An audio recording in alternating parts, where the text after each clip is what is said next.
പട്ടാമ്പി താലൂക്ക് ആശുപത്രിയിലെ dialysis unit തുറന്നുകൊടുത്തു. മന്ത്രി വീണ George online വഴിയാണ് യൂണിറ്റിന്റെ പ്രവർത്തനത്തിന് തുടക്കമിട്ടത്.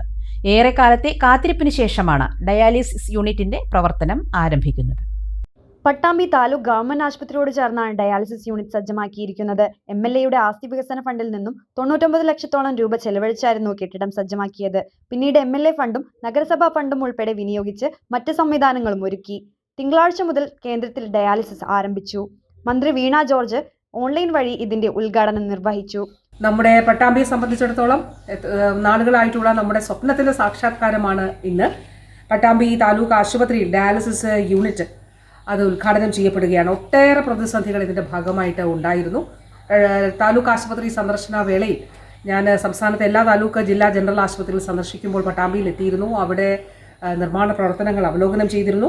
ബഹുമാനപ്പെട്ട MLAയുടെ ആസ്തി വികസന ഫണ്ട്, അതോടൊപ്പം മുനിസിപ്പാലിറ്റി പ്രോജക്റ്റ് ഫണ്ട്, സ്പോൺസർ ഫണ്ടും ഒക്കെ ഉപയോഗിച്ചാണ് 21 ലക്ഷത്തി ചില്വാനം രൂപ ഉപയോഗിച്ചിട്ടാണ് ഈ പ്രവൃത്തി അനുവദിക്കപ്പെട്ടിട്ടുള്ളത്. ബഹുമാനപ്പെട്ട MLAയുടെ ആദ്യഘട്ടത്തിൽ 99 ലക്ഷം രൂപ ഉപയോഗിച്ചാണ് 474.14 സ്ക്വയർ മീറ്റർ ഉള്ള ഇരുനില കെട്ടിടം പൂർത്തിയാക്കിയത്. അതിന് ശേഷം പിന്നെയും 2021 24 ലക്ഷം രൂപയ്ക്ക് കുഴൽക്കിണർ, septic tank, generator, fridge, TV, reception വർക്കുകൾ എന്നിവയും കൂടാതെ ആദ്യ നിലയിൽ സ്റ്റോർ റൂം, ജീവനക്കാരുടെ റൂം, പെയിന്റിംഗ്, അങ്ങനെ ഒട്ടേറെ കാര്യങ്ങൾ MLA ഫണ്ടിൽ നിന്ന് ചെയ്യുകയുണ്ടായി. ഈ നിലയിൽ ബഹുമാനപ്പെട്ട MLAയുടെ നിരന്തരമായിട്ടുള്ള ഇടപെടൽ അതിൻ്റെ ഭാഗമായിട്ടുണ്ടായിരുന്നു. അതുകൂടാതെ MLA ഫണ്ടിൽ നിന്ന് 8 ഡയാലിസിസ് മെഷീനും മറ്റു ഉപകരണങ്ങളും ഇവിടെ വാങ്ങുവാനായിട്ട് നമുക്ക് കഴിഞ്ഞിട്ടുണ്ട്. KMCL വഴിയാണ് ഇത് വാങ്ങിയിട്ടുള്ളത്.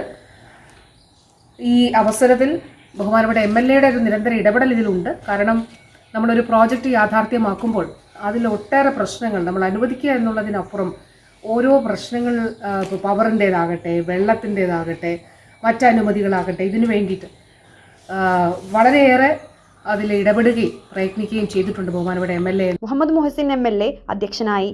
മറ്റ് ജനപ്രതിനിധികളും ഉദ്യോഗസ്ഥരും പങ്കെടുത്തു.